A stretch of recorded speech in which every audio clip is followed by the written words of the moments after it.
Apa kabar Bapak Ibu petani kelapa sawit Indonesia?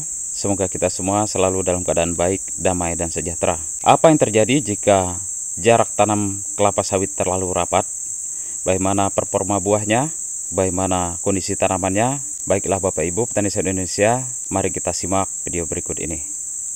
Saat ini saya sedang berada di satu kebun kelapa sawit milik warga Bapak Ibu. Kebun kelapa sawit ini memiliki jarak tanam yang cukup rapat Bapak Ibu. Namun kita lihat pertumbuhan daun-daunnya di sini sekelilingnya hijau-hijau Bapak Ibu, karena memang rutin dilakukan pemupukan oleh petaninya sendiri. Namun kalau kita lihat dari segi jarak tanamnya itu sangat rapat. Kita lihat satu persatu pokok kelapa sawit yang ada di sini. Nah, video kali ini bertujuan untuk menjadi pembanding bagi Bapak Ibu petani sawit. Jika Bapak Ibu sedang merencanakan untuk penanaman kelapa sawit, sebaiknya melakukan penanaman dan jarak tanam yang ideal. Nah, kita lihat ini adalah gawangannya. Nah, kita lihat dari pokok yang satu, ya, saya tunjukkan pokok yang satu ke pokok yang berikutnya, dan juga pokok yang sebelah. Kalau dihitung ini tidak nyampai 6 meter Bapak Ibu. Katakanlah 6 meter aja di sini. Jadi maksimal di sini adalah 6 meter jaraknya. Bahkan pokok yang ini sangat dekat lagi. Nah, kita lihat lebih dekatnya.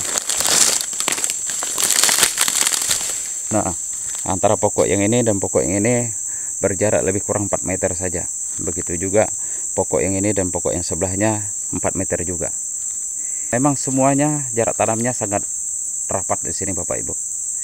Nah, namun kalau kita lihat dari segi daunnya hijau-hijau. Memang kebun kelapa sawit ini rutin dilakukan pemupukan.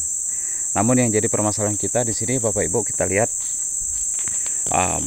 pohon kelapa sawitnya ini kan ditanam pada tahun 2015, artinya saat ini sudah berusia 10 tahun. Namun kita lihat dari segi tinggi pokok kelapa sawitnya itu sudah sangat tinggi. Ini kalau kita hitung ya, lebih kurang 6 meter Bapak Ibu, dari tanah ini sampai ke buah yang terbawah. Jadi ada 6 meter di sini. Kemudian yang kedua juga kita lihat dari sisi buahnya Bapak Ibu, jumlah buah yang dihasilkan. Nah, pokok yang ini kita lihat hanya dua janjang saja ya.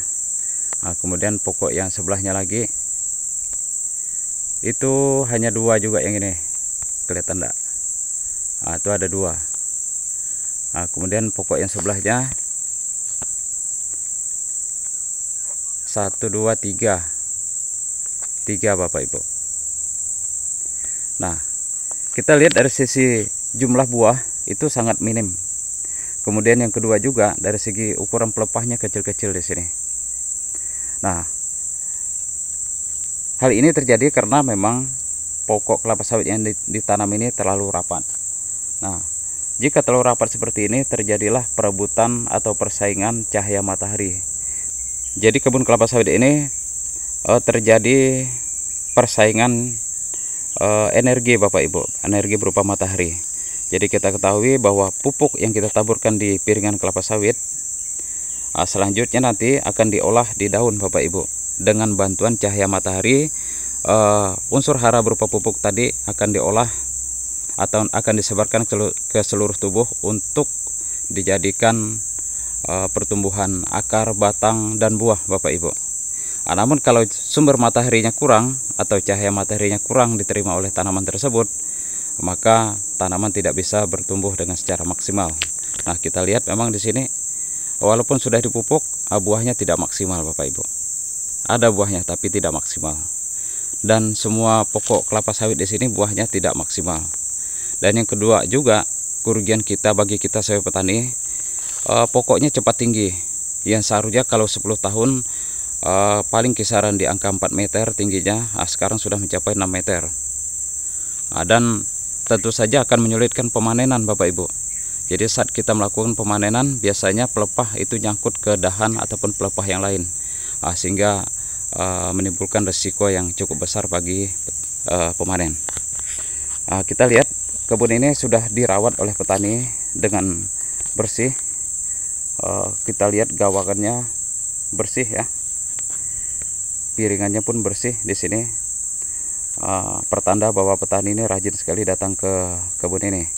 Dan yang tidak kalah pentingnya juga bahwa kebun ini sudah dipupuk juga, cuma saya tidak tahu tadi berapa, tidak menanyakan berapa dosis pupuk dan jenis pupuk apa. Sangat disayangkan Bapak Ibu petani sawit kalau kita melihat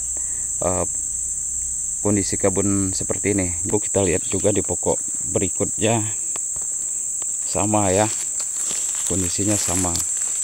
Nah, kita lihat pokok yang ini malah tidak ada buahnya sama sekali. Pokok yang belakang sana pun ya kosong juga buahnya. Pokok yang di depan sana juga kosong. Kebanyakan kosong di sini. Karena memang jarak tanamnya terlalu rapat. Nah, jadi bagi Bapak Ibu petani sawit yang belum terlanjur untuk melakukan penanaman kelapa sawit di kebun, saya sarankan untuk melakukan penanaman kelapa sawit ini berdasarkan varietasnya Bapak Ibu. Jadi contohnya misalnya varietas dengan pelepah panjang ya, Bapak Ibu bisa tanam menggunakan jarak tanam misalnya 9 meter segitiga sama sisi. Kalau misalnya Bapak Ibu menanam varietas dengan pelepah pendek, bisa menggunakan jarak tanam yang lebih dekat, misalnya 8 meter atau 8,5 meter gitu Bapak Ibu. Sehingga nanti meminimalkan terjadinya persaingan cahaya matahari. Nah, apa yang harus kita lakukan jika kita dah terlanjur menanam kelapa sawit dan kondisinya seperti ini, seperti yang ada di kebun ini?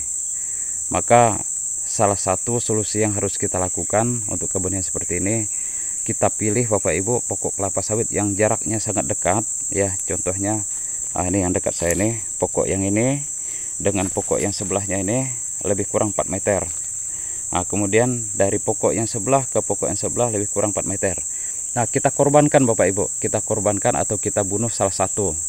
Kalau saya berpikir yang dibunuh yang ini, karena buahnya tidak ada saat ini. Dibunuh salah satu ataupun ditumbang salah satu supaya cahayanya bisa lebih maksimal nanti masuk ke pokok kelapa sawit yang lain. Jadi nanti Bapak Ibu tinggal melihat kira-kira pokok yang mana yang harus ditumbang, harus diselang-seling Bapak Ibu. Supaya nanti pertumbuhan dan perkembangan tanaman yang lainnya, bagi tanaman yang lainnya bisa lebih maksimal dan buahnya lebih maksimal lagi. Jadi sekali lagi Bapak Ibu petani sawit Indonesia, penting sekali kita mengatur jarak tanam atau menentukan jarak tanam, menentukan pola tanam sebelum kita melakukan penanaman di lapangan. Oke Bapak Ibu petani sawit Indonesia, nah itu dulu video singkat kali ini. Semoga video kali ini bisa memberikan informasi yang berguna bagi kita semua. Terima kasih.